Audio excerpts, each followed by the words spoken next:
بسم الله الرحمن الرحيم والعاديات ضبحا فالموريات قدحا فالمغيرات صبحا فأثرن به نقعا فوسطن به جمعا إن الإنسان لربه لكنود وإنه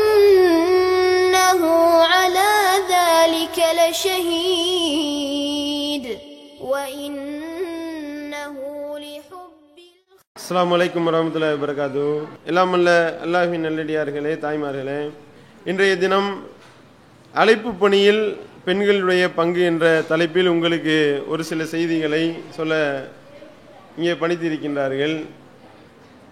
வல்ல இறைவன் தன்னுடைய திருமறையிலே சொல்லி காட்டுகின்றான், குன்தும் ஹைர உம்மத்தின் உஹ்ரிஜத் லின்னாஸ் தாமரூன பில் மாரூஃப் வ தன்ஹவுன அனில் முன்கர் வ துமினூன பில்லாஹ். இந்த உலகத்திலே தோற்றுவிக்கப்பட்ட சமுதாயங்களிலேயே மிக சிறந்த சமுதாயமாக நீங்கள் இருக்கின்றீர்கள். அதற்குரிய காரணம் என்ன? நீங்கள் நன்மையை மக்களுக்கு ஏவிக்கொண்டே இருக்கின்றீர்கள், தீமையை விட்டும் மக்களை தடுத்து கொண்டே இருக்கின்றீர்கள், அல்லாஹ்வை நம்பிக்கை கொண்டிருக்கின்றீர்கள் என்று அல்லாஹ் தன்னுடைய திருமறையிலே சொல்லி காட்டுகின்றான். இந்த சமுதாயம் சிறந்த சமுதாயம் என்று அல்லாஹ்வால் சிலாயித்து சொல்வதற்கு காரணமே நாம் நன்மையை ஏவிக்கொண்டே இருக்கின்றோம், தீமையை விட்டும் மக்களை தடுத்து கொண்டே இருக்கின்றோம், அல்லாஹ்வை முழுமையாக ஈமான் கொண்டிருக்கின்றோம். இந்த 3 காரணங்களால தான் மற்ற ஏனைய சமுதாயங்களை விட சிறந்த சமுதாயமாக நீங்கள் இருக்கின்றீர்கள் என்று அல்லாஹ் தன்னுடைய திருமறையிலே நம்முடைய நபிகள் நாயகம் ஸல்லல்லாஹு அலைஹி வஸல்லம் அவர்களுடைய உம்மத்தாக இருக்கக்கூடிய நம்முடைய சமுதாயத்தை பற்றி அல்லாஹ் வெகு சிராகித்து சொல்லி காட்டுகின்றான். அதே மாதிரி அல்லாஹ் இன்னொரு இடத்துல சொல்லி காட்டுகின்றான், வல்தக்கும் உம்மத்துன் யதுஊன இலல் கைர் யாமுரூன பில் மாரூஃப் வ யன்ஹவுன அனில் முன்கர் வ உலாயிக ஹுமுல் முஃப்லிஹூன்.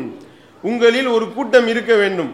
அந்த கூட்டம் எப்படிப்பட்ட கூட்டமாக இருக்க வேண்டும் என்றால், மக்களை அல்லாஹ்வின் பக்கம் அழைத்து நன்மையை ஏவி தீமையை விட்டும் தடுக்கக்கூடிய கூட்டமாக அந்த கூட்டம் இருக்க வேண்டும். வ உலாயிக ஹுமுல் முஃப்லிஹூன், அவர்கள்தான் வெற்றி பெற்றவர்கள், அந்த கூட்டம் தான் வெற்றி பெற்ற கூட்டம் என்று அல்லாஹ் தன்னுடைய திருமறையிலே வெற்றி பெறக்கூடியவர்கள் யார், வெற்றி பெறக்கூடிய கூட்டத்தினர் யார் என்பது குறித்தும் சொல்லி காட்டிவிட்டான். அப்ப இதுல அல்லாஹ் என்ன சொல்லி காட்டுறான், நீங்க ஒரு குழு இருக்க வேண்டும், ஒரு கூட்டம் இருந்து கொண்டே இருக்க வேணுமா. அந்த கூட்டம் எப்படிப்பட்ட கூட்டமாக இருக்கணும்? அல்லாஹ்வின் பக்கம் மக்களை அழைக்கக்கூடிய, நன்மையை ஏவக்கூடிய, தீமையை விட்டும் மக்களை தடுக்கக்கூடிய கூட்டமாக அது இருக்க வேண்டும் என்று அல்லாஹ் சொல்லி காட்டுகின்றான். அதே மாதிரி முஸ்லிலத் என்ற அத்தியாயத்தில் அல்லாஹ் பேசுகின்றான், வமன் அஹ்ஸனு கௌலம் மிம்மன் தா இலல்லாஹ் வ அமில சாலிஹன் வ கால இன்னனி மினல் முஸ்லிமீன். உங்களில் அழகான சொல்லை சொல்லக்கூடியவர் வேறு யார் இருக்க முடியும்? இப்படி சொல்பவரை தவிர வேறு யார் அழகான சொல்லை சொல்லக்கூடியவர் யார் என்று அல்லாஹ் கேட்டுவிட்டு என்ன சொல்லி காட்டுகின்றான், மக்களை அல்லாஹ்வின் பக்கம் அழைத்து நல்லறங்கள் செய்து கால இன்னனி மினல் முஸ்லிமீன், நான் அல்லாஹ்வுக்கு கட்டுப்பட்ட அடியானாக இருக்கின்றேன், முஸ்லீமாக இருக்கின்றேன் என்று சொல்பவரை காட்டிலும் அழகான சொல்லை சொல்லக்கூடியவர் வேறு யார் இருக்க முடியும் என்று அல்லாஹ் சொல்லி காட்டுகின்றான். மக்களை அல்லாஹ்வின் பக்கம் அழைக்கக்கூடிய, நன்மையை ஏவக்கூடிய, தீமையை தடுக்கக்கூடிய ஒரு கூட்டம் உங்கள்கிட்ட இருக்கணும். அவங்க தான் வெற்றி பெறக்கூடியவர்கள், அவங்க தான் சிறந்த சமுதாயம். அதனால தான் இந்த வேலையை செய்கிறதுனால தான் நீங்கள் சிறந்த சமுதாயமாக இருக்கின்றீர்கள். இப்படி அல்லாஹ்வை நோக்கி மக்களை அழைத்து நல்லறங்களை செய்யக்கூடியவர்களை தவிர அவரை விட அழகிய சொல்லை சொல்லக்கூடியவர் வேறு யார் இருக்க முடியும் என்ற ரீதியில் அல்லாஹ் இவ்வளவு சிலாகித்து சொல்லி காட்டுகின்றான். அதே மாதிரி நம்ம எல்லாருக்கும் தெரிஞ்ச ஒரு சிறிய சூரா வல் அஸ்ர் என்ற அந்த சூறாவை படிக்கிறோமா இல்லையா? வல் அஸ்ர் அதனுடைய பொருள் என்ன?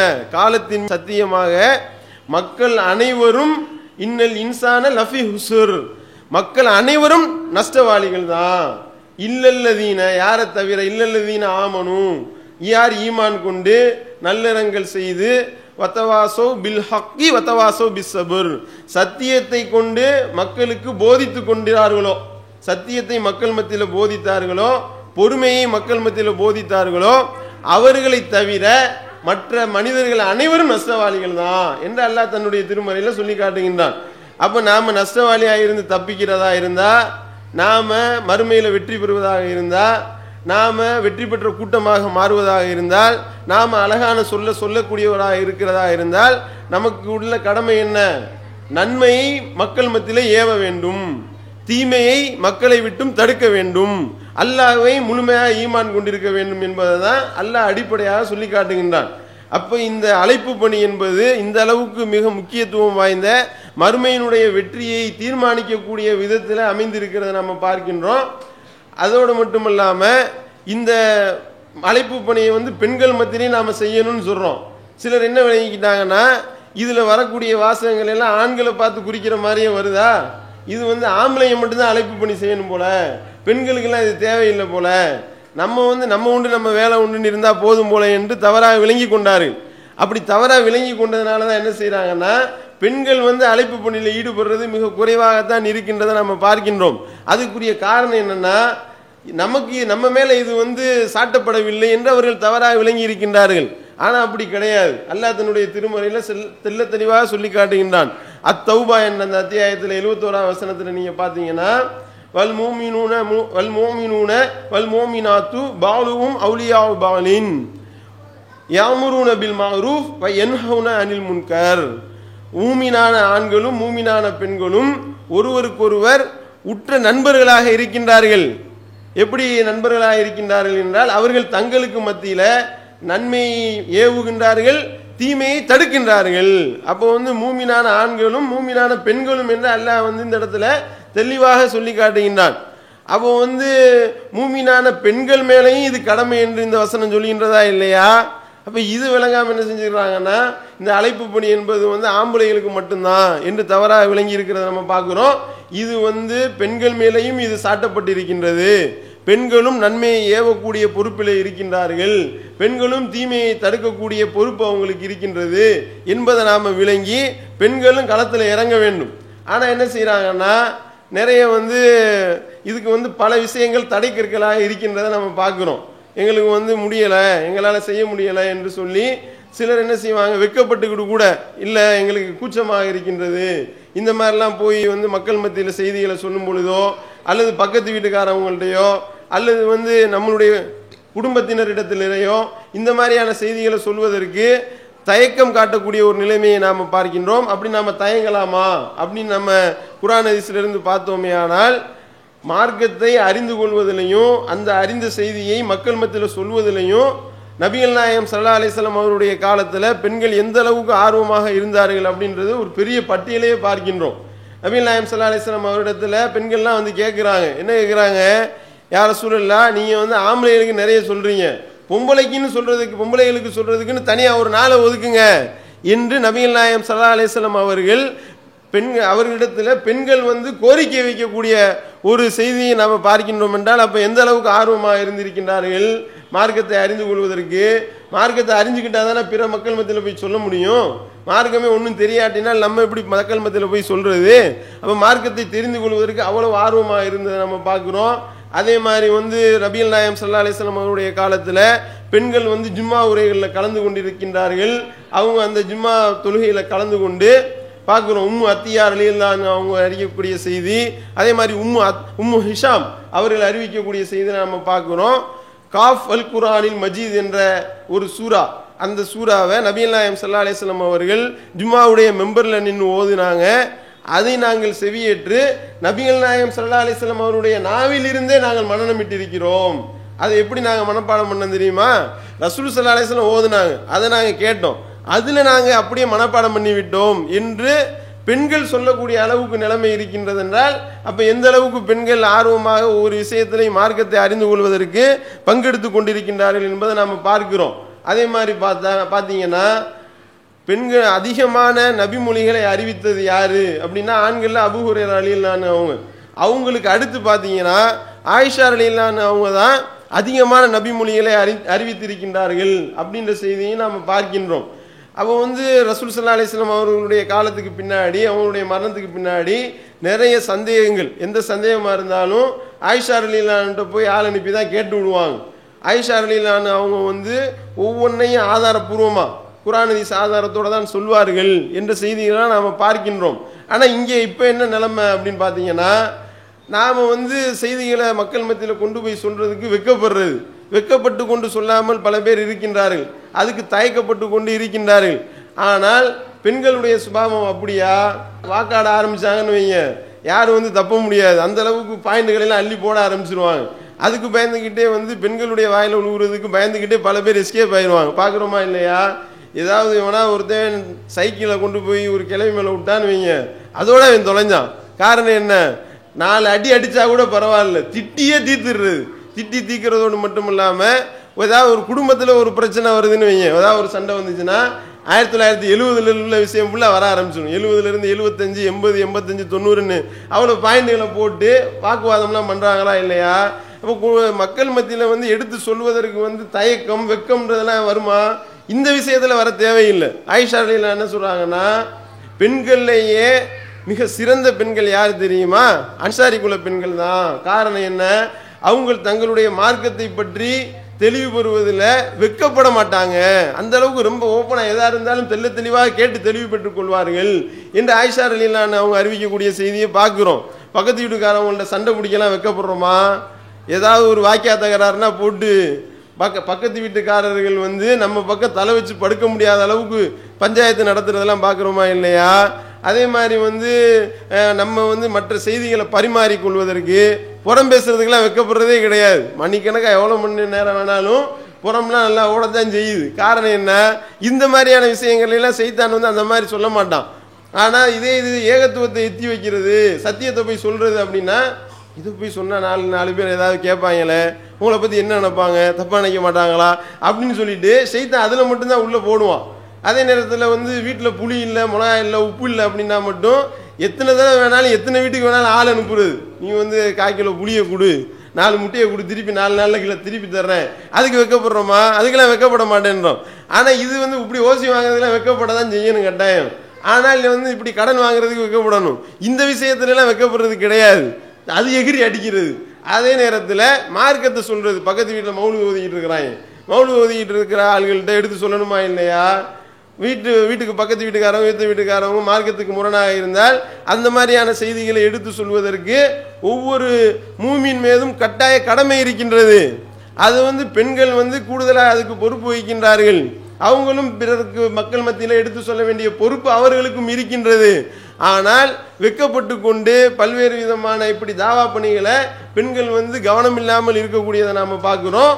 ஆனால் நபிகள் நாயகம் ஸல்லல்லாஹு அலைஹி வஸல்லம் அவருடைய காலத்தில் உரிமையாக வந்து எங்களுக்கு சொல்லுங்க, சொல்லி கொடுங்க என்று அல்லாஹ்வுடைய தூதரிடத்தில் கேள்வி கேட்டிருக்கிறாங்க.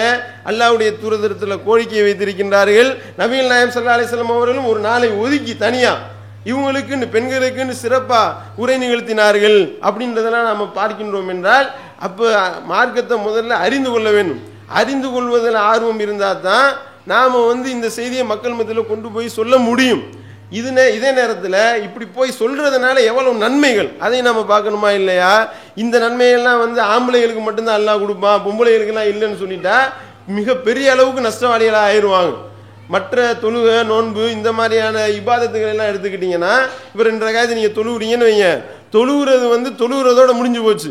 2 ரக்காயத்து தொழுதோம்னா 2 ரக்காயத்து தொழுதோட நன்மை முடிஞ்சிச்சு. அதுக்கடுத்து தொடர்ச்சியாக வழி வழியாக வருமா? வழி வழியாலாம் வராது. 2 ரக்காயத்து தொழுதா 2 ரக்காயத்து தொழுது நன்மை முடிஞ்சிச்சு. ஒரு நோன்பு வச்சோமா, ஒரு நோன்பு வச்ச நன்மை அதோட முடிஞ்சிச்சு. ஆனால் இந்த அழைப்பு பணியை பொறுத்த வரைக்கும் அப்படியா? நீங்கள் ஒரு மக்கள் ஒரு இடத்துல போய் ஒரு செய்தியை சொல்கிறீங்க. இப்போ உதாரணத்துக்கு இணை வைக்கக்கூடிய ஒரு காரியத்தை ஒருத்தர் செஞ்சுக்கிட்டு இருக்காரு, தர்காவுக்கு போயிட்டு இருக்காங்க பக்கத்து வீட்டுக்காரவங்கன்னு வைங்க. நீங்கள் வந்து மக்கள் மீது எடுத்து வைக்கிறீங்க, தர்காவுக்கு போகிறது இணை வைப்பு, அவுளியாக்கள் நீங்கள் யாரை நினைக்கிறீங்களோ அவங்க அவுளியான்றதெல்லாம் தெரியாது, அதெல்லாம் அல்லாஹ்க்கு அவங்களுக்கு உள்ளது, நீங்கள் அல்லாஹ்க்கு இணை வச்சிங்கன்னா நிரந்தர நரகம் எடுத்து சொல்லிட்டீங்க. சொன்னதன் மூலமாக அவங்க வந்து தௌஹீதுக்கு வந்துட்டாங்கன்னு வைங்க, அவங்க செய்யக்கூடிய நன்மையெல்லாம் உங்களுக்கு ஒரு பங்கு. எந்த அளவுக்குன்னா, நீங்கள் மௌத்தா போயிடுவீங்க. நீங்கள் மௌத்தா போனதுக்கு அப்புறமும் அவங்க என்னென்ன நன்மைகள் செய்கின்றார்களோ அதில் ஒரு பங்கு வரும் என்று நபிகள் நாயகம் ஸல்லல்லாஹு அலைஹி வஸல்லம் அவர்கள் சொல்லி காட்டுகின்றார்கள் என்றால், அப்போ இது எவ்வளவு பெரிய ஒரு லட்டு மாதிரியான ஒரு நன்மையை பெற்றுக்கொள்ளக்கூடிய கொள்ளையடிக்கக்கூடிய ஒரு பணி இது. இதில் தானே அதிகமாக கவனம் செலுத்தணுமா இல்லையா? இதில் கவனம் செலுத்தி இந்த மாதிரியான வேலைகளை நாம் துரிதப்படுத்தி இந்த மாதிரியான செய்திகளை மக்கள் மத்தியில் கொண்டு போய் சொன்னோம்னா, நம்ம சொல்லி வந்தால் வர்றாங்க, வராட்டினா போகிறாங்க, அது பிரச்சனை இல்லை. சொன்னாலே நன்மை கன்ஃபார்ம்டு. நாம் அல்லாஹ் அப்படி தான் சொல்லி காட்டுகின்றான், ஃபதக்கிர் இன்னமா அந்த முதக்கிர் லஸ்த அலைஹிம் பிமுசைத்தீர். நபியே நீங்க போய் எடுத்து சொல்லுங்க, சொல்ல வேண்டியதுதான் உங்களுடைய பொறுப்பு. அவரை குறித்து நீ பொறுப்பு சாட்டப்பட்டவர் இல்லை. அவன் ஏன் இஸ்லாத்தை தழுவல, அவர் ஏன் தௌஹீதை ஏத்துக்கிறல அப்படின்னு நல்லா நம்மள்ட்ட கேள்வி கேட்க போறானா? அப்படி கேள்வி கேட்க போறது கிடையாது. நம்ம எடுத்து சொல்லுவது மட்டும்தான் நம்ம கடமையாக இருக்கின்றது. ஒரு தர்காவுக்கு போகக்கூடிய ஒரு வேலையை ஒருத்தவங்க செய்யறாங்களா, போகக்கூடாது என்று அவர்களிடத்துல நாம பிரச்சாரம் பண்றோம், அவ்வளவுதான், அதோட முடிஞ்சு போச்சு. நமக்கு அவங்க இஸ்லாத்தை தழுவி வந்து விட்டார்கள், ஏகத்துவத்தை ஏற்றுக்கொண்டார்கள் என்றால் அதெல்லாம் போனஸ். அது அதாவது இப்போ உதாரணத்துக்கு எடுத்துக்கிட்டீங்கன்னா, உங்களுக்கு ஒரு வியாபாரம், ஒரு கம்பெனியில் உங்களை சேர்க்குறாங்க. அந்த கம்பெனி என்ன செய்யுது, இப்போ ஒரு பேனா வியாபாரம், இந்த பேனா நீங்கள் விற்பனைக்கு கொண்டு போங்க, இந்த ஒரு பேனா இருக்குல்ல, இந்த ஒரு பேனாவை இப்படி ஒரு பேனா இருக்குது, இது நல்லா எழுதக்கூடிய பேனா அப்படின்னு சொல்லி நீங்கள் போய் மக்கள் மத்தியில் அறிமுகப்படுத்தினாலே ஒரு பேனாக்கு 100 ரூபா லாபம். உங்களுக்கு அறிமுகப்படுத்தினாலே லாபமா? வாங்க தேவையில்லை. வாங்கினா மேற்கொண்டு 1000 ரூபா லாபம்னு சொன்னால் அந்த கம்பெனி எங்கே இருக்குது, முதல்ல அந்த கம்பெனியை சொல்லுங்கள், அதில் போய் நாங்கள் சேர்றோம் தானே சொல்லுவோம். காரணம் என்ன, எடுத்து வைத்தாலே நன்மை, அவர்கள் ஃபாலோ பண்ண அதுக்கு மேலே நன்மை, அதுக்கு மேலே அவங்க 10 பேருக்கு சொன்னாங்கன்னா அந்த 10 பேருடைய நன்மை நமக்கு வரும். அப்படின்னா இது எவ்வளவு பெரிய ஒரு அழகான ஒரு வாய்ப்பு அல்லாஹ் வழங்கி இருக்கின்றான். அதனால தான் சிறந்த சமுதாயம் நல்லா சொல்லி காட்டுறான். சிறந்த சமுதாயம்ன்றது உங்களுக்கு என்னன்னு விளங்குதா? அதாவது ஒருத்தவர் அவருக்கு மட்டுமான பணிகளை மட்டும் செய்து கொண்டு அவருடைய இபாதத்துகளை மட்டும் அவர் செய்து கொண்டு இருப்பாரே, ஆனால் அவருக்குரிய நன்மையை மட்டும்தான் அடைவார். இப்போ நான் ஏகத்துவத்தை எடுத்து சொல்லி என் மூலமாக 100 பேர் வந்துட்டாங்கன்னா 100 பேர் இபாதத் செய்த நன்மையும்ல எனக்கு கிடைச்சி போச்சு. அப்போ 100 பேர் இருந்தால் அந்த 100 பேர் செய்த நன்மையும் சேர்ந்து வந்தால் அது எனக்கு எவ்வளவு நன்மைகள் கிடைக்கும். அப்போ இந்த மாதிரியான ஒரு அருமையான வாய்ப்பை கவனத்தில் கொள்ளாமல் என்ன செய்து கொண்டிருக்கின்றார்கள், நிறைய நன்மைகளை நாம் வீணடித்து கொண்டிருக்கின்றோம் அப்படின்றதை நாம் இந்த இடத்துல கவனத்தில் கொள்ள வேண்டும். அதே நேரத்தில் பார்த்தீங்கன்னா இது இந்த அழைப்பு பணியை நாம் எங்கேருந்து ஆரம்பிக்கணும் அப்படின்னா நம்மளுடைய குடும்பத்திலிருந்து முதல்ல ஆரம்பிக்க வேண்டும். அல்ல அப்படிதான் சொல்லி காட்டுகின்றான். யா அய்யுஹல்லதீன ஆமனு கு அன்ஃபுஸக்கும் அஹ்லீக்கும் நாரா, ஈமான் கொண்டவர்களே உங்களையும் உங்களுடைய குடும்பத்தினரையும் நரக நெருப்பிலிருந்து நீங்கள் பாதுகாத்துக் கொள்ளுங்கள் அப்படின்னு நல்லா சொல்லி காட்டுறான். அப்போ நம்ம ஸ்டார்டிங் எதுல இருந்து ஸ்டார்டிங் பண்ணணும், நம்மளுடைய குடும்பத்திலிருந்து நம்மளுடைய பிள்ளைகளை சரியான முறையில் அவங்களுக்கு நன்மையை ஏவ வேண்டும், அவர்களை தீமையை விட்டும் தடுக்க வேண்டும், நம்முடைய உறவுக்காரர்களுக்கு நன்மையை ஏவ வேண்டும், அவர்களை தீமையை விட்டும் தடுக்க வேண்டும். இப்படி நம்மளுடைய குடும்பத்திலிருந்து தான் ஆரம்பம் செய்ய வேண்டும். குடும்பத்தை விட்டுட்டு ஊர் உலகத்துக்கெல்லாம் போய் சொல்லிட்டு குடும்பத்தில் உள்ள ஆளுக்கு சொல்லாமல் விட்டீங்கன்னு வைங்க, கடைசியில் அது பெரிய அளவுக்கு இழப்பாகி போயிடும். காரணம் என்ன, நபிகள் நாயகம் ஸல்லல்லாஹு அலைஹி வஸல்லம் அப்படிதான் சொல்லி காட்டுறாங்க. குல்லுக்கும் ராயின், உங்களில் ஒவ்வொருவரும் பொறுப்பாளர்கள், உங்களுடைய பொறுப்பு குறித்து மறுமையில் நீங்கள் விசாரிக்கப்படுவீர்கள். ஒரு பெண்மணி தன்னுடைய வீட்டுக்கு பொறுப்பாளியாவாள், அது குறித்து அவள் தன் இறைவனிடத்தில் விசாரிக்கப்படுவாள். சொல்றாங்களா இல்லையா? அவ ஒரு வீட்டில் இருக்கக்கூடியவர்கள், அந்த வீட்டில் உள்ள குழந்தைகள், பொறுப்பாளர் எல்லாத்துக்கும் ஏகத்துவத்தை எடுத்து வைக்கக்கூடிய, நன்மையை ஏவக்கூடிய, தீமையிலிருந்து தடுக்கக்கூடிய பொறுப்பு இருக்கின்றதா இல்லையா? அப்படி நாம நம்மளுடைய குடும்பத்திலிருந்து ஆரம்பிக்க வேண்டும் என்பதை அல்லாஹ் தன்னுடைய திருமறையில் சொல்லி காட்டுறான். அதே மாதிரி இறை நம்பிக்கையாளர் எப்படி பிரார்த்தனை செய்வாங்க, அல்லதீன யகூலூன ரப்பனா ஹபுலனா மின் அஸ்வாஜினா வதுர்ரியாத்தினா குர்ரத அயுன் வஜஅல்னா லில் முத்தகீன இமாமா, எங்களுடைய இறைவா எங்களுடைய மனைவிமார்களிலிருந்தும் எங்களுடைய குழந்தைகளிலிருந்தும் எங்களுக்கு கண்குளிர்ச்சியை ஏற்படுத்து, வஜஅல்னா லில் முத்தகீன இமாமா, இறையச்சமுடையவர்களுக்கு முன்னோடியாக எங்களை ஆக்கு என்று இறை நம்பிக்கையாளர்கள் பிரார்த்திப்பார்கள் நல்லா சொல்லி காட்டுகின்றான். இப்போ இறை நம்பிக்கையாளர்கள் பிரார்த்திப்பாங்கன்னா இதில் 2 விஷயம் அடங்கி இருக்குங்க. ஒன்று அப்படி பிரார்த்திப்பாங்க, அப்படிப்பட்டவரை நாம் மாற முயற்சிக்கணுமா இல்லையா? நம்ம வீட்டில் உள்ள பெண்மணிகள் அல்லாஹ்வுக்கு அஞ்சி நடக்கக்கூடியவர்களாக நம்மளுடைய குழந்தைகளை அந்த மாதிரி உருவாக்குனா தானே நம்மளுடைய கணவன்மார்களுக்கு நம்ம கண்குளிர்ச்சியாக இருக்க முடியும். அப்போ தானே நாம் இறையச்சவாதிகளுக்கு முன்னோடியாக திகழ முடியும். அப்போ அல்லாஹ் இப்படி நாமளை பிரார்த்திக்க வேண்டும் என்று சொல்லி காட்டுகின்றான். அப்படி பிரார்த்திக்கிறதா இருந்தால் இந்த அழைப்பு பணியை நம்ம குடும்பத்திலிருந்து ஆரம்பிக்க வேண்டும், நம்மளுடைய உறவுக்காரர்களுக்கு எடுத்து வைக்க வேண்டும், நம்மளுடைய குழந்தைகளை ரொம்ப கவனமாக வைக்க வேண்டும். ஆனால் குழந்தைகளுடைய விஷயத்தில் ரொம்ப வீக்காக இருக்கக்கூடியதை நாம் பார்க்கின்றோம். அவங்களுக்கு நாம் சரியான முறையில் மார்க்கத்தை எத்தி வைக்கின்றோமா அப்படின்றதுல அதில் நாம் பின்னடைவில் தான் இருக்கின்றோம். நம்ம விசாட்டுக்காக பள்ளிக்கூடங்களுக்கு அனுப்பி விட்டுறோம். அவங்க என்ன படிக்கிறாங்க, அதாவது இஸ்லாமிக் ஸ்கூலாக இருந்தால் பிரச்சனை இல்லை, அது ஏகத்துவ அடிப்படையில் இருக்கிற ஸ்கூலாக இருந்தால் தான் சரியாக வரும். இல்லைன்னு வைங்க, அதில் மதுகப்பு மற்ற மௌலூதுன்னு என்னத்தையா நுழைச்சி விட்டாங்கன்னா அதுவும் மேற்கொண்டு வழிகேட்டில் கொண்டு போய் விட்டுரும். அதே நேரத்தில் இந்த கிறிஸ்தவ பள்ளிக்கூடங்கள்லாம் இருக்கே, சொல்லவே வேணாம், என்னென்ன அநியாயம் பண்ணி கொண்டிருக்கின்றார்கள் என்று நிறையா தொகுத்து சொல்லியிருக்கிறோம். அங்கே போய் வந்து ஏசப்பா ரட்சிப்பாருன்னு சொல்லி நம்முடைய குழந்தைகளை அல்லேலூயா பாட வைக்கின்றார்களா இல்லையா? இயேசுவை தான் வணங்க வேண்டும் என்று சொல்லி நம்முடைய குழந்தைகளை வழிகெடுக்கின்றார்களா இல்லையா? ஒவ்வொரு பைபிள் வசனங்களை மனப்பாடம் பண்ணுறதுக்கு 5 ரூபா கொடுத்து மனப்பாடம் பண்ண வைக்கின்றார்கள். இன்றளவும் நடந்து கொண்டிருக்கின்றது. பள்ளிக்கூடங்களில் பைபிள் வசனங்களை பிள்ளைகள் மனப்பாடம் பண்ணுவதற்கு 5 ரூபா ஒரு பைபிள் வசனத்துக்கு அப்படின்னு சொல்லி அந்த குழந்தைகளுக்கு குர்ஆன் வசனம் தெரிய மாட்டேனுது. குர்ஆனுடைய வசனங்களை கேட்டால் அவர்களுக்கு விளங்கவில்லை, குர்ஆன்னா என்னன்னு தெரியாமல் இருக்கின்றது. ஆனால் அதே நேரத்தில் பார்த்தீங்கன்னா பைபிள் வசனங்களை கரைச்சி குடிச்சு சர்வ சாதாரணமாக ஒப்பிக்கக்கூடியதை பார்க்குறோம். அது மத்தேயு மார்க்கு லூக்கா அப்படின்னு சொல்லிட்டு இது வந்து தெளிவாக பேசிக்கிட்டு இருக்கு. என்னன்னு கூப்பிட்டு விசாரிச்சா உனக்கு தெரியாதா, ஒரு வசனத்துக்கு 5 ரூபா கொடுக்குறாங்க எங்களுக்கு என்று சொல்லி பிள்ளைங்கள் சொல்லக்கூடியதை நாம் பார்க்குறோம். அப்படின்னா அப்போ நாம் வந்து ஏகத்துவ பிரச்சாரத்தை எங்கே நம்ம சொல்லாமல் விட்டோம்? நாம் நம்மளுடைய பிள்ளைகளுக்கே சொல்லாவிட்டால் நாம் மறுமையில் அல்லாவிடத்தில் நஷ்டவாளியால் போய் நிற்க வேண்டும். அவங்கள வழியெடுத்த பாவமும் சேர்ந்துல நமக்கு வரும். அவங்கள கவனிக்காமல் விட்ட பொறுப்பாளராக இருந்து கொண்டு நம்முடைய கீழே உள்ள அந்த பொறுப்பில் உள்ள குழந்தைகளை நாம் கவனிக்காவிட்டால் அது குறித்து அல்லாஹ் மறுமையில் கேட்பானா இல்லையா? நாம் நம்முடைய பிள்ளைகளை வந்து டாக்டராகவோ இன்ஜினியராகவோ ஆக்கலான்னு முயற்சி பண்ணுறோம். டாக்டராகவும் இன்ஜினியராகவும் ஆக்குறதுனா ரெண்டாவது, முதல்ல முஸ்லீம் ஆக்கணும். முஸ்லீமாக அவர்களை உருவாக்குறது தான் முக்கியம். அப்படின்றத நம்ம கவனத்தில் கொள்ளாமல் நம்முடைய குழந்தைகளை கவனிக்காமல் விட்டோன்னு வைங்க, நாளைக்கு நரக படுகொலில் கொண்டு போய் சேர்த்து நம்மளையும் சேர்த்து தள்ளக்கூடிய ஒரு நிலைக்கு அது வந்து ஒரு நம்மளை நஷ்டவாளின்ற நிலைக்கு ஆளாக்கி விடும் என்பதை நாம் கவனத்தில் கொள்ளணும். குழந்தைகளிடத்தில் மார்க்கத்தை ரொம்ப தெளிவாக போதிக்க வேண்டும். இணை வைப்புனா என்ன, இப்படி வந்து அதாவது முஸ்லீம் இஸ்லாமிய அடிப்படையில் ஏகத்துவ அடிப்படையில் உள்ள பள்ளிக்கூடங்களாக இருந்தால் பிரச்சனை இல்லைங்க. அதே நேரத்தில் மற்ற ஸ்கூல்களில் நம்ம அனுப்புகிறோமா, அவங்க என்ன படிக்கிறாங்க, என்ன சொல்லி கொடுக்கப்படுது, இன்னைக்கு என்ன சொல்லப்பட்டது, என்ன உங்களுக்கு வேற என்னதும் போதிச்சாங்களா அப்படின்றதெல்லாம் செக் பண்ணணும். செக் பண்ணி கொண்டதோடு மட்டுமல்லாமல் அந்த மாதிரி சொல்கிறதா இருந்தால் கம்ப்ளைண்ட் பண்ணால் நம்ம போய் என்னென்னு கேட்கலாம். எப்படி எங்கள் பிள்ளைகள் இந்த மாதிரிலாம் படிக்க வைக்கிறீங்க, ஏசப்பா ரட்சிப்பார் எப்படி சொல்ல வைக்கிறீங்க என்று கேள்வியை கேட்கலாம். கேள்வி கேட்டு அதை ஸ்டாப் பண்ண வைக்கலாம். அப்படி இல்லையா அந்த மாதிரியான ஸ்கூல்களை அவாய்ட் பண்ணி விட்டு மகாராஜ் ஸ்கூலாக இருந்தாலும் பரவாயில்ல. ஏன் காரணம் என்ன, கொண்டு போய் நரகப்படுக்குள்ளே தள்ளிடக்கூடாது நம்மளுடைய குழந்தைகளை அப்படின்றத நாம் கவனமாக இருக்க வேண்டும். இது குழந்தைகளுடைய விஷயத்தில் நாம் பேண வேண்டிய முக்கியமான அடிப்படை. அதோடு மட்டும் இல்லாமல் நம்முடைய சொந்த பந்தங்கள் இவங்க மத்தியில் தாவா செய்கிறதுக்கு நிறைய வழிமுறைகள் இருக்கின்றன.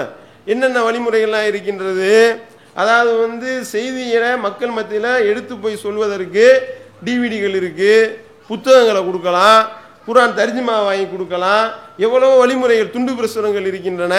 குழு தாவா அதை பெண்கள் பயான் நம்மளுடைய பகுதிகளிலேயே ஏற்பாடு பண்ணி அந்தந்த பகுதிகளில் ஆளுகளை கூப்பிட்டு சொல்லலாம். இந்த மாதிரி பல வழிமுறைகள் இருக்கின்றன. ஆனால் இந்த மாதிரியான வழிமுறைகள்லாம் விட்டு பாராமுகமாக நாம் இருக்கிறோம். நாம் நம்மளுடைய கை காசை போட்டு 4 டிவிடி வாங்கி 4 பேர் கொடுக்கலாம் தானே, 4 புத்தகம் வாங்கி கொடுக்குறோம் தானே. ஆனால் என் நிலைமை என்ன அப்படின்னு பார்த்தா வீட்டில் ஒரு 50 சேலை அடுக்கி வச்சுருப்பாங்க, யூஸ் பண்ணுறது 2 சேலை தான் இருக்கும். காரணம் என்ன, ஃபுல்லாக எல்லாம் சேர்த்து வச்சுக்கிட்டே போகிறது. அதே நேரத்தில் இதை வந்து தாவா பணிக்கு 4 காசு செலவு பண்ணுவோம் அப்படின்னு நினைக்கிறாங்களா? நினைக்கிறது கிடையாது. அடுத்து என்ன, அடுத்து ஒரு 20 போடுங்க, அடுத்து ஒரு 10 சேலையை கொடுங்க என்று சொல்லி இப்படி தான் போய் கொண்டிருக்கிற நிலைமையை பார்க்குறோமா இல்லையா? ஆனால் நாம் நம்மளுடைய பெண்களும் தங்களுக்குன்னு காசு சேர்த்து வைப்பாங்களா இல்லையா? அவங்க செலவு பண்ணி இது போன்ற டிவிடிகளை வாங்கி கொடுக்கலாம். இது போன்ற வழியிலையும் நாம் பிரச்சாரம் செய்யலாம். இது ஒன்று. ரெண்டாவது, இதில் வந்து மிகப்பெரிய பிரச்சாரம் என்னென்னா, மார்க்கத்துக்கு முரணாக நடக்கக்கூடிய வைபவங்களுக்கெல்லாம் நம்மளை கூப்பிடுவாங்க. இதில் தான் பெண்கள் ரொம்ப வீக் ஆகிடுறாங்க. என்ன செய்கிறாங்க, மார்க்கத்துக்கு முரணாக வரதட்சணை வாங்குற கல்யாணம் நடக்கும், காது குத்து, மூக்கு குத்து, சுண்ணத்து கல்யாணம், இந்த மாதிரி வளகாப்பு என்னென்னத்தையும் இந்த மாதிரி நிறைய கண்டுபிடிச்சி வச்சுருக்காங்களா இல்லையா? எல்லாம் வந்து பிற மத கலாச்சாரம். அம்புட்டும் வந்து பிற மதத்திலிருந்து காப்பி அடித்து இவங்க வந்து அப்படியே பூ புனித நீராட்டு விழா அப்படின்னு சொல்லி இந்த மாதிரியான அநியாயங்கள்லாம் பண்ணுறதை பார்க்குறோமா இல்லையா? இது நபிகள் நாயகம் ஸல்லல்லாஹு அலைஹி வஸல்லம் இப்படிலாம் காட்டி தந்திருக்கின்றார்களா? இந்த மாதிரி காட்டி தருவதற்கு மார்க்கத்தில் அனுமதி இருக்கின்றதா? வரதட்சணை வாங்குற திருமணத்தில் போய் நாம் கலந்து கொண்டு அங்கே போய் அங்கே பிரியாணியை நாம் தின்ட்டு வந்தோம்னா மறுமையில் எல்லா இடத்துல பதில் சொல்லணுமா இல்லையா? இந்த மாதிரியான விஷயங்கள்லையும் இப்படிப்பட்ட நேரத்தில் தான் நம்மளை கவனித்து பார்ப்பாங்க. மெயினாக வந்து இந்த பிரச்சாரத்தில், இந்த ஏகத்துவ பிரச்சாரத்தை நாம் மக்கள் மத்தியில் கொண்டு போய் சேர்க்க வேண்டும் என்பதற்கு சொல்லக்கூடிய முக்கிய காரணம் என்ன, முக்கிய நோக்கம் என்ன அப்படின்னா, இந்த வேலையை நீங்கள் செய்ய ஆரம்பிச்சுன்னு வைங்க, இந்த பிரச்சாரம் பண்ணக்கூடிய இந்த பணி இருக்கின்றதே, இந்த பணியை நீங்கள் போய் செய்ய ஆரம்பிச்சிட்டீங்கன்னா எல்லாரும் உங்களை உற்று நோக்க ஆரம்பித்து விடுவார்கள். அப்படி உற்று நோக்க ஆரம்பிக்கும் பொழுது ஆட்டோமேட்டிக்காக நீங்கள் உங்களை நீங்களே சரி செய்து கொள்ள ஆரம்பித்து விடுவீர்கள். நீங்கள் குர்ஆன் ஹதீஸ்னு பேசணும், குர்ஆன் அடிப்படையில் தான் நடக்கணும், ஹதீஸில் இருக்கிற மாதிரி தான் நீங்கள் செய்யணும் அப்படின்னு சொல்லி பக்கத்து வீட்டுக்காரவங்கள்ட்ட சொல்லியிருப்பீங்க. வரதட்சணை வாங்குற கல்யாணம் வரும், நீங்கள் போக முடியுமா? நீங்களே போகணும்னு நினச்சாலும் அவன் கேள்வி கேட்பான், அது எப்படி இவ்வளோ நாள் குர்ஆன் ஹதீஸ்னு வாய்க்கிலேயே பேசிக்கிட்டு இருந்தீங்க, இன்னைக்கு போய் வரதட்சணை வாங்குற கல்யாணத்தில் போய் பிரியாணி தின்ட்டு வந்திருக்கீங்களே அப்படின்னு கேட்பாங்களா இல்லையா? அப்போ கேள்வி கேட்கும்பொழுது 4 பேர் கேள்வி கேட்பாங்களான்றதாக பயந்துக்கிட்டு வேணாம், வரதட்சணை வாங்குற கல்யாணத்துக்கு நான் வரலை. காரணம் என்ன? 4 பேர் உட்காந்து கண் கொத்தி பாம்பா பார்த்துக்கிட்டு இருக்கிறாங்க. நான் நாளைக்கு கல்யாணத்துக்கு போனேன்னா அது எப்படி நீ இந்த கல்யாணத்துக்கு போவ? இது எப்படின்னா இந்த ஏகத்துவ பிரச்சாரத்தை மக்கள் மத்தியில் எடுத்து வைக்கக்கூடிய இந்த அழைப்பு பணியை செய்வதனால இப்படிப்பட்ட நன்மைகளும் நமக்கு விளைகின்றது. இது எப்படின்னா ஒரு புலிவாலை பிடிக்கிற மாதிரின்னு சொல்லுவாங்க. புலிவாலை பிடிச்சா இப்போ நம்ம புலிவாலை பிடிச்சா பிடிச்சிக்கிட்டே இருந்தாலும் கிடைக்கும், விட்டாலும் கிடைக்கும். காரணம் என்ன? அது பிடிக்கிறதுனால கடிச்சு தான் ஆகும். அந்த மாதிரி நீங்கள் போய் பிரச்சாரம் செய்ய ஆரம்பிச்சிட்டீங்கன்னு வைங்க, அது புலிவாலை பிடிக்கிற மாதிரி தான். போய் பிரச்சாரம் பண்ண ஆரம்பிப்பீங்க. பண்ணும்பொழுது உங்கள்கிட்ட 4 கேள்வி கேட்பாங்க, அது எப்படி, இது கூடுமா? என்னமோ நீங்கள் சத்தம் பாத்தியாலாம் கூடாதுன்றீங்க, பாத்தியான்றது குர்ஆனில் இருக்க தானே செய்யுதுன்னுவாங்க. உங்களுக்கு பதில் தெரியலைன்னு வைங்க, குர்ஆனை புரட்டணும். நீங்கள் குர்ஆனில் புரட்டி நீங்கள் ஹதீஸ்லேருந்து பார்த்து பதில் சொல்லி ஆகணும், இல்லாட்டி அந்த வீட்டு பக்கம் அடுத்து கிராஸ் பண்ணி போக முடியாது. 4 வசனத்தை நீங்கள் படிப்பீங்க, 4 வசனத்தை படிக்கிறப்போ கூடுதலாக இன்னொரு 4 டவுட் வரும். அந்த 4 டவுட்டை போய் வேறு மார்க் அறிஞர்கள்ட்ட கேட்க வேண்டிய கட்டாயம் வரும். அதுக்காக வேறு புத்தகங்களை தேடி படிக்க ஆரம்பிப்பீங்க. அப்படி படிக்கும் பொழுது அவங்களுக்கு எடுத்து சொல்லுவீங்க, அதில் 4 கேள்வி கேட்பாங்க, அந்த 4 கேள்விக்கு திருப்பி பதில் பார்க்க ஆரம்பிப்பீங்க. இப்போ நாலேஜ் உங்களுக்கு தன்னால் கூட ஆரம்பித்து விடும். அப்போ நாம் நம்மளுடைய நாலேஜை வளர்த்து கொள்வதற்கும் இந்த அழைப்பு பணி ஒரு அழகான ஒரு வாய்ப்பாக இருக்கிறத நம்ம பார்க்குறோம். 1. 2வது, தீமைகளை விட்டும் நாம் தவிர்ந்து கொள்வதற்கும் இது ஒரு மிகப்பெரிய ஒரு பாதுகாப்பு கேடயமாகவும் இருக்கும். எப்படி பாதுகாப்பு கேடயமாக இருக்கும்? இந்த மாதிரியான அழைப்பு பணியில் நம்ம இறங்கிட்டோன்னு வைங்க, அது ஒரு பாதுகாப்பு வளையம் மாதிரி. அந்த பாதுகாப்பு வளையத்துக்குள்ளே நம்ம வந்துட்டோம். அந்த பாதுகாப்பு வளையம் நாம் ஏதாவது ஒரு தப்பை செய்ய போகும் பொழுது அந்த பாதுகாப்பு வளையம் தடுக்கும். நீ இவ்வளோ நாள் எவ்வளோ பேசிக்கிட்டு இருந்த, குர்ஆன் ஹதீஸ்னு வாய்க்கிலேயே பேசுனியா இல்லையா? இப்படிப்பட்ட ஆள் மார்க்கத்துக்கு முரணான இந்த மாதிரியான விஷயத்துக்கு போகலாமா? காது குத்துன்றது மார்க்கத்தில் இருக்கா? பூப்புனித நீராட்டி விழான்னு கூப்பிட்றாங்களே, அங்கே போய் நீ போனீங்கன்னா ரசூல் ஸல்லல்லாஹு அலைஹி வஸல்லம் அவருடைய மகள் ஃபாத்திமா ரலியல்லாஹு அன்ஹா அவங்களுக்கு பூப்புனித நீராட்டி விழாவை வச்சாங்கன்னு கேள்வி கேட்பானே, அதுக்கு நம்ம என்ன பதில் சொல்கிறது? வளகாப்பு ரசூல் ஸல்லல்லாஹு அலைஹி வஸல்லம் தன்னுடைய மகளுக்கு வளகாப்பு போட்டாங்களா அப்படின்னு நாளைக்கு கேள்வி வருமே, அதுக்கு என்ன பதில் சொல்கிறது? அல்லாஹ்வுடைய வேத வசனங்கள் கேலிக்குரியதாக ஆக்கப்படக்கூடிய சபையில் நீங்கள் போய் அமராதீங்க. அப்படி நீர் அமர்வீரையானால் நீ அவரும் ஒன்றுன்னு அல்லாஹ் தன்னுடைய தூதரை எச்சரிக்கிறானே. அப்போ வரதட்சணை வாங்குற திருமணத்தில் போய் கலந்து கொண்டால் அல்லாஹ்வுடைய வேத வசனம் கேலிக்குரியதாக ஆக்கப்படக்கூடிய சபையில் போய் அமர்ந்த மாதிரி ஆகுமே. அதுக்கு அல்லாஹ் மறுமையில் கேள்வி கேட்பானே, அதுக்கு நாம் பதில் சொல்லணுமே. இந்த மாதிரியான விஷயங்கள் எல்லாம் நம்மளுடைய உள்ளத்தை உறுத்துமா இல்லையா? நம்மளுடைய உள்ளத்தை உறுத்தும் பொழுது அப்போ நாம் பயப்பட ஆரம்பிப்போம்.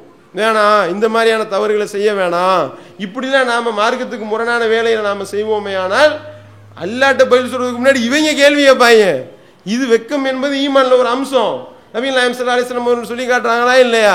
வெக்கப்பட்டு கொண்டு ஒருவர் ஒரு தவறிலிருந்து விலகிறாருன்னு வைங்க, 4 பேர் கேள்வி கேட்பாங்கன்னு விலகி வெக்கத்தின் காரணமாக அதிலிருந்து விலகினாலும் அதுவும் ஒரு இறை நம்பிக்கையினுடைய ஒரு அம்சம் என்று நபிகள் நாயகம் ஸல்லல்லாஹு அலைஹி வஸல்லம் அவர்கள் சொல்லி காட்டுகின்றார்கள் என்றால், அப்போ இந்த மாதிரியான தீமைகளிலிருந்து தவிர்ந்து கொள்வதற்கும் இந்த அழைப்பு பணி என்பது மிக அடிப்படையான ஒரு ஆதாரமாக அமைந்துவிடும். அப்போ இந்த மாதிரியான பணிகளில் நம்மளை நாமளே ஈடுபடுத்தி கொள்ள வேண்டும்.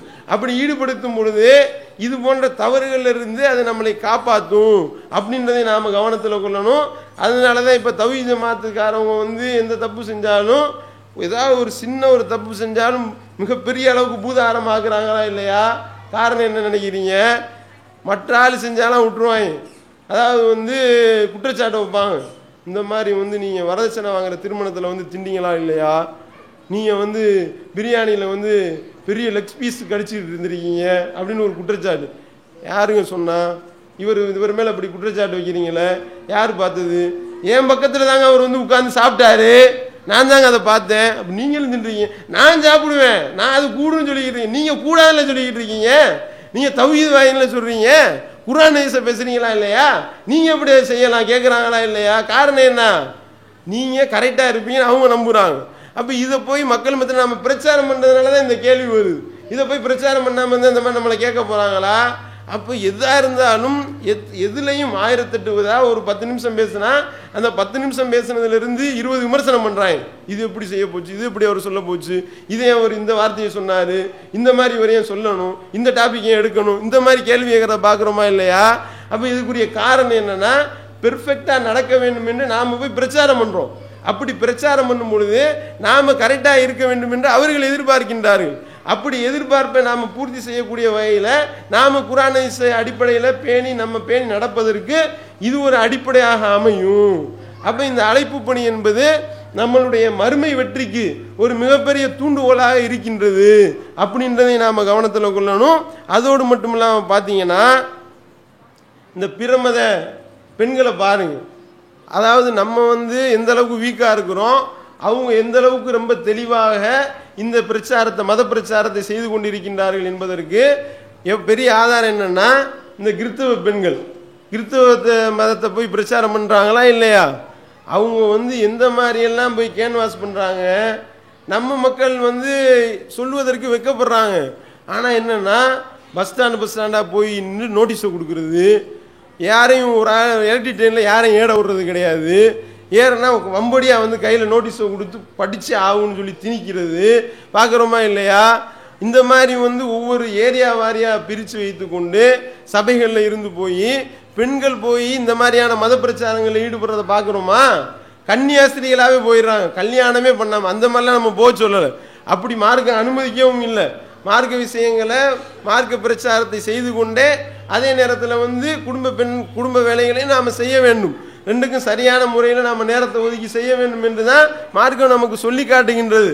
ஆனால் இங்கே பார்த்தீங்கன்னா எவ்வித கூச்ச உணர்வும் இல்லாமல் போய் இப்போ வந்து இந்த மாதிரியான பிரச்சாரத்தை கிறிஸ்தவ மத பிரச்சாரத்தை செய்கிறாங்களே, அவங்க வந்து அசத்தியத்தில் இருக்கின்றார்கள். அசத்தியத்தில் இருக்கக்கூடியவர்கள் இந்த அளவுக்கு உறுதியாக, அந்த அளவுக்கு வந்து எந்த விதமான தயக்கமும் இல்லாமல் வெக்கப்படாமல் இப்படிப்பட்ட பிரச்சாரங்களை செய்கின்றார்களா இல்லையா? அப்படிப்பட்ட பிரச்சாரங்களை அவங்களால செய்ய முடியுதுன்னா எந்த அளவுக்குன்னா, இந்த தலைமையில் ஒரு விவாதம் நடத்தணும். விவாதத்தில் பெண்களை கூப்பிட்டு வந்து உட்கார வச்சிருக்கிறாங்க. விவாதத்தில் பெண்கள் கலந்துக்கிற மாட்டாங்க. ஆனால் அவங்க வந்து பெண்களை கூப்பிட்டு உட்கார வச்சு விவாதம் பண்ணுறோம். விவாதம் பண்ணும் பொழுது ஏதாவது ஒரு நம்பரு, ஏசையாவில் 5:10 என்ன சொல்கிறார் அப்படின்னா, ஏசையா 5:10 முன்னாடி உட்கார்ந்து சொன்னார்னா பின்னாடி வந்து அந்த வசனத்தை பெண்கள் வந்து மடமடன் சத்தம் போட்டு வாசிக்கின்றார்கள்.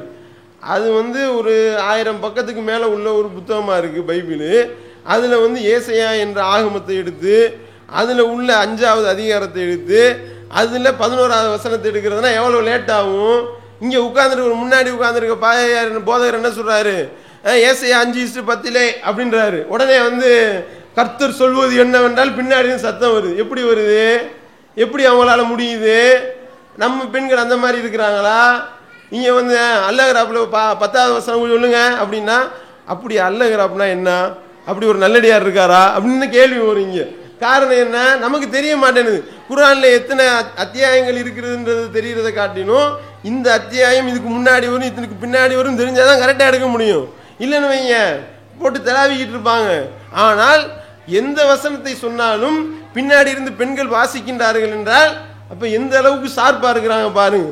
அந்த அளவுக்கு ட்ரைனிங், அந்த அளவுக்கு வந்து பைபிள் வசனங்களை உருப்போட்டு அந்த அளவுக்கு களத்தில் கொண்டு போய் இறக்கி விடுறாங்கன்னா, அசத்தியத்தில் இருக்கக்கூடியவங்க இந்த அளவுக்கு ஷார்ப்பாக இருந்தால் நம்ம சத்திய கொள்ளையில் இருக்கிறோம். அந்த வேதத்தை பைபிளில் வந்து படிக்க முடியுமா? குடும்பத்தோட உட்காந்து படிக்க முடியுமா? அண்ணனும் தங்கச்சி உட்காந்து படிக்க முடியாத அளவுக்கு, தகப்பனும் மகளும் உட்கார்ந்து படிக்க முடியாத அளவுக்கு மோசமான ஆபாச வார்த்தைகளை கொண்ட ஒரு வேதத்தை அதை கையில் வச்சு அதை வந்து அதிலிருந்து பூந்து விளையாண்டு அதை மக்கள் மத்தியில் போய் பிரச்சாரம் பண்ணுற மாதிரி இருக்கின்றார்கள் என்றால் அப்போ நம்ம வந்து அவர்களுக்கு இழைச்சவர்களா? அவங்க இருக்கிறது அசத்தியம். நம்ம சத்திய கொள்ளையை கையில் வைத்திருக்கின்றோம். நம்மை வல்ல இறைவனத்தில் வந்து அந்த திருமறையை கையில் வைத்திருக்கின்றோம். அப்படி இருக்கும்பொழுது நம்ம ஏன் தயங்க வேண்டும்?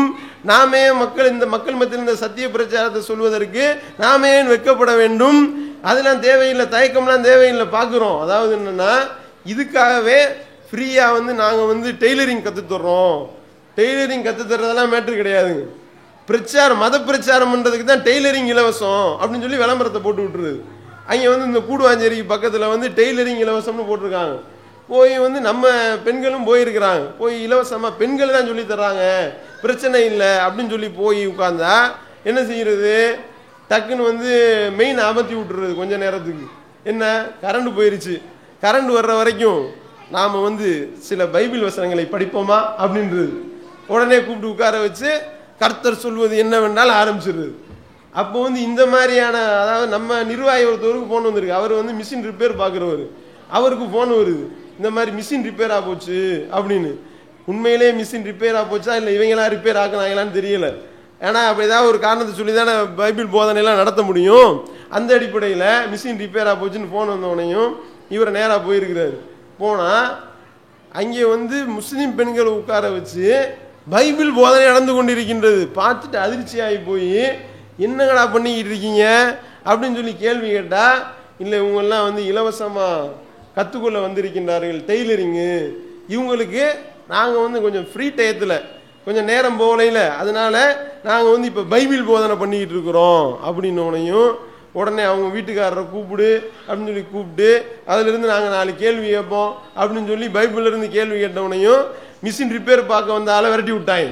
அப்போ இதுதான் நிலைமையாக இருக்கின்ற. அப்போ பார்க்குறோம்னா இப்போ இந்த மாதிரி பல்வேறு ரூபங்களில் வீடு வீடாக போய் கேன்வாஸ் பண்ணி இப்படி வந்து இந்த அம்பத்தூர் போன்ற பகுதிகளெலாம் பார்த்தீங்கன்னா பெண்களே எந்த அளவு இருக்கின்றால் 65-70 வயசு முதியவர்கள் அவங்க வந்து மாடி மாடியாக ஏறி கொண்டு போய் நோட்டீஸை கொடுத்து பிரச்சாரம் செய்கின்றார்கள் என்றால் இப்போ எந்த அளவுக்கு பிரச்சாரம் நடந்துக்குது பார்த்தீங்களா? அதனால் அந்த மாதிரி வந்த 2 பேரை தான் கூப்பிட்டு உட்கார வச்சு அந்த மாதிரிலாம் வந்தாங்கன்னா உடனடியாக நீங்கள் என்ன செய்யணும், இந்த இதுதான் பைபிள், ஏசு இறைமகன் அந்த மாதிரியான புத்தகங்கள்லாம் படித்து வச்சுக்கிறீங்க. அதிலிருந்து நிறைய கேள்வி கேட்டிருப்போம். அந்த மாதிரியான கேள்விகள்லாம் என்ன செய்யணும்னா நீங்கள் அவங்கள நோக்கி கேட்கணும். முன்னாடியே படித்து வச்சு தயாராகிக்கிறணும். உங்களை நீங்களே தயார்படுத்திக்கிறணும். அப்படி தயார்படுத்திக்கிட்டீங்கன்னா தான் நாளைக்கு இது வந்து எங்கே போனாலும், ஏதாவது ஒரு பஸ்ஸில் போகிறீங்கன்னு வைங்க, முன்னாடி ஒரு ஆட்டோ போகும். ஆட்டோவுக்கு பின்னாடி என்ன எழுதியிருப்பான், என் சமூகம் உனக்கு முன்பாக செல்லும்னு போட்டிருப்பான். முன்னாடி போகிறது ஆட்டோ தான் போயிட்டு இருக்கு. அது என்னடா சமூகம் போகுதுன்னு சொல்கிற அப்படின்னு பார்க்குறோமா இல்லையா? இந்த மாதிரி எங்கே பார்த்தாலும் உங்களுக்கு திருப்பு முனை ஏற்படுத்த வேண்டுமா, உங்களுடைய வாழ்வில் திருப்பு முனை தேவையா, எங்களை தொடர்பு கொள்ளுங்கள், நீங்கள் அதிசயிக்கத்தக்க திருப்பு முனைகளை காண்பீர்கள், ப்ளீஸ் கால்னு போட்டு நம்பர் போட்டிருக்கான். என்னமோ திருப்பு முனை எல்லாரும் எதிர்பார்ப்பாங்கல்ல திருப்பு முனைய. சரி நம்ம ஃபோனை போட்டு பார்ப்போம்னு ஃபோன் அடித்தா கர்த்தர் உங்களை ஆசீர்வதிப்பாராகன்னு அதிலிருந்து சவுண்டு வருது. என்னடா அப்படின்னா இந்த மாதிரி மக்களை வந்து இப்படி கேன்வாஸ் பண்ணி மக்களை டைவெர்ட் பண்ணி கொண்டு போகிறாங்க பார்க்குறோமா இல்லையா? அப்படி டைவெர்ட் பண்ணி கொண்டு போகிறாங்கன்னா அப்போ நம்ம அதுக்கு தகுந்த மாதிரி ரெடியாக இருக்கணும். அவங்க இப்படி கும்பலாக வர்றாங்க, வீட்டுக்கு வர்றாங்க, நம்ம ட்ரெயினில் ஏறும்பொழுது நம்மள்கிட்ட வந்து நோட்டீஸ் கொடுக்குறாங்கன்னா அதுக்கு நம்மளை தயார்படுத்திக்கிறணும். தயார்படுத்திக்கிட்டு நோட்டீஸ் கொடுக்குறாங்களா ஸ்பாட்லேயே வச்சு கேள்வியை கேளுங்க. இந்த இங்கே ஓத வந்த ஆலிமா வகுப்புக்கு வந்த சௌகரியங்கள்ட்டெல்லாம் கேள்வி கேட்டிருக்கிறாங்க. அவங்க நோட்டீஸை கொடுக்க கேள்வி கேட்க ஆள் பதில் சொல்லாமல் ஓட திருப்பி ஃபோன் பண்ணி கூப்பிட்டா ஆள் வரமாட்டேன்றாங்க, மறுக்கிறாங்க. அப்போ நீங்கள் 4 கேள்வியை கேட்டீங்கன்னு வைங்க, அவங்கள வந்து கட்டம் கட்டிடுவாங்க. இது வந்து தௌஹீத் ஜமாத்தினர் இருக்கக்கூடிய சந்து, இதில் நம்ம பிரச்சாரம் பண்ணக்கூடாது, இதுக்குள்ளே நுழைஞ்சோம்னா பைபிள்லேருந்து நம்மள்ட்ட கேள்வி கேட்பாங்க, வேணாம் இந்த பக்கம் தலை வச்சே நம்ம படுக்க வேணாம், வேற பக்கம் போயிடுவோன்னு அடுத்த தெருவு பக்கம் போயிடுவாங்க. அப்போ வந்து நீங்கள் கவனமாக இருக்க வேண்டும். அப்போ இதுக்கெல்லாம் நீங்கள் உங்களை தயார்படுத்தி கொண்டு ரெடியாக இருந்தீங்கன்னா தான் அவங்கள எதிர்கொள்ள முடியும். அவங்கள எதிர்கொள்வதோட மட்டும் இல்லாமல் நம்ம வீட்டு பிள்ளைகளையே நாளைக்கு ஸ்கூலில் அந்த மாதிரியான ஸ்கூலில் சேர்த்து விட்டுருந்தோம்னா அவங்களுக்கு நம்ம விளக்கம் சொல்லணுமா இல்லையா? இயேசுவை கடவுள்னு சொல்லி கொடுத்திருப்பார்கள், பைபிள் இறைவேதம் என்று சொல்லி இருப்பார்கள். இந்த மாதிரியான மார்க்கத்துக்கு முரணான பல போதனைகளை உள்ள அவர்களுடைய உள்ளத்தில் நஞ்சாக விதைத்து விட்டார்களே. ஆனால் நாளைக்கு நம்ம பிள்ளை நரகத்துக்கு போனால் அதுக்கு நாம தானே நஷ்டவாளியாக நிற்க போகிறோம். அப்போ இதுலலாம் நம்ம கவனத்தை செலுத்தி பெண்கள் வந்து இதெல்லாம் ஒப்பிட்டு பாருங்க. அந்த கிறிஸ்தவ பெண்கள் வந்து இந்த மாதிரிலாம் வந்து களத்தில் இறங்கி மக்களை வந்து கேன்வாஸ் பண்ணி இந்த மாதிரிலாம் செய்கிறாங்க. ஏற்கனவே உதாரணம்லாம் சொல்லியிருந்தோம். மதுரை போன்ற பகுதிகளில் ஒரே ஒரு பெண்மணி தான் தனியாளாக இருந்து போய் வீடு வீடாக போய் பிரச்சாரம் பண்ணுறது. பிரச்சாரம் பண்ணால் இந்த மாதிரி பிரச்சாரம் பண்ணி ஆளுகளையெல்லாம் வந்து குழப்பிக்கிட்டு இருக்கிறாங்க. குர்ஆன்லேயே வந்து இயேசுவை பற்றி சொல்லப்பட்டிருக்கு அப்படின்னு போடுறது. குர்ஆன் ஈசா வந்து எப்படிப்பட்டவர் தெரியுமா அப்படின்னு சொல்லி குர்ஆனே நிறைய சிராயத்து சொல்லுதுன்னு சொல்லிட்டு இந்த மாதிரியான விஷயங்கள்லாம் சொல்லப்பட்டது. உடனே நம்மள்ட்ட தகவல் சொன்னாங்க, நேரடியாக போய் கேள்வி கேட்குறோன்னு போய் கேள்வி கேட்டால் அதை பதில் சொல்ல தெரியலை. டிஜிஎஸ் தினகரன்ட்ட விவாதம் பண்ண வாங்கன்னு கூட்டிகிட்டு போய் ஏமாற்றிட்டாங்க. அந்த மாதிரியான செய்திகள்லாம் நம்ம பார்க்குறோம். டிஜிஎஸ் தினகரன்ட்ட விவாதம் பண்ண கூட்டிகிட்டு போகிறோம் வாங்க அப்படின்னு சொல்லி, இதே மாதிரி ஒரு கிறிஸ்துமஸ் நாள் அன்னைக்கு விடிய நைட்டு 11 மணிக்கு வாங்க, உங்கள்கிட்ட பைபிளை குறித்து விவாதம் பண்ண போகிறாரு அப்படின்னு சொல்லி நைட்டு 11 மணிக்கு போய் உட்கார்ந்தா 3 மணி வரைக்கும் நடிச்சாமல் 3 மணி வரைக்கும் 4 மணி நேரம் இந்த மாதிரியான பிரச்சாரம். இப்படி பிரச்சாரம் பண்ணி முடிச்சுட்டு விவாதம் பண்ண ஆள் வாங்கன்னா அவர் போயிட்டார். என்ன விஷயம் அப்படின்னா, உங்களை இந்த 4 மணி நேரம் பிரச்சாரத்தை கேட்க வைக்கிறதுக்காக தான் நான் வர வச்சேன் அப்படின்னு சொல்லி ஏமாத்துறதெல்லாம் பார்க்குறோம். இப்படி திட்டம் போட்டு மக்களை ஏமாத்துறதுக்கு ட்ரைனிங்லாம் கொடுக்கின்றார்கள் என்றால், அப்போ எந்த அளவுக்கு அவங்க உஷாராக மக்களை ஏற்கிறதுக்கு ரெடியாக இருக்கிறாங்க. நம்ம மக்கள் அப்பாவிகளாக இருந்து கொண்டு இது போன்ற ஸ்கூல்களில் போய் நாம் சேர்த்து விடுகின்றோம் என்றால், அப்போ இதில் நாம் பின்தங்கி இருக்கிறோம். அப்போ அந்த மாதிரியான பெண்களோட ஒப்பிட்டு இது சத்திய மார்க்கம். இந்த சத்திய மார்க்கத்தை மக்கள் மத்தியில் எடுத்து வைக்கக்கூடிய இந்த பணி என்பது சாதாரண பணி கிடையாது. நாங்கள் இதில் ரொம்ப தெளிவாக இருக்கின்றோம் என்று சொல்லி அந்த மாதிரியான குறிப்புகள்லாம் நீங்கள் ரெடி பண்ணி வச்சுக்கிட்டீங்கன்னு வைங்க, நாளைக்கு உங்கள் வீட்டு பக்கம்லாம் வரமாட்டார்கள். அப்போ அதில் நீங்கள் கவனமாக இருக்க வேண்டும் அப்படின்றதையும் நாம் பார்க்கிறோம். அப்போ பெண்களுக்கு இந்த மாதிரியான விஷயங்களை எடுத்து சொல்வது என்பது அவங்க மேலே கடமை. நாம் எடுத்து சொல்ல வேண்டிய கட்டாயம் அவர்களுக்கு இருக்கின்றது. அது போன்ற செய்திகளை நாம் சொல்லாவிட்டால் நாம் மறுமையில் நஷ்டவாளிகளாக ஆகிவிடுவோம் அப்படின்றதை நாம் கவனத்தில் கொள்ளணும். அதே மாதிரி பார்த்தீங்கன்னா, இந்த நபிகள் நாயகம் ஸல்லல்லாஹு அலைஹி வஸல்லம் அவருடைய காலத்தில் வாழ்ந்த பெண்கள் மார்க்க விஷயத்தில் எவ்வளவு தெளிவாக இருந்தார்கள் பார்க்குறோமா இல்லையா? இப்போ நாம் மார்க்கத்தை அறிகிறதுல ஆர்வம் கிடையாது. ரசூல் ஸல்லல்லாஹு அலைஹி வஸல்லம் அவருடைய காலத்துலலாம் அந்த அளவுக்கு ஆர்வமாக இருப்பார்கள். இந்த ஒரு நாள் தனியாக இதுக்குன்னே ஒரு நாள் கேட்டாங்கலாம் பார்க்குறோமா இல்லையா? ஆனால் இப்போ என்னென்னா, முதல்ல ரசூல் ஸல்லல்லாஹு அலைஹி வஸல்லம் அவருடைய காலத்தில் ஒரே ஒரு செய்தியை தெரிந்து கொள்வதாக இருந்தாலும் எவ்வளவு சிரமப்பட்டு போய் தெரிந்து கொள்ள வேண்டி இருந்தது.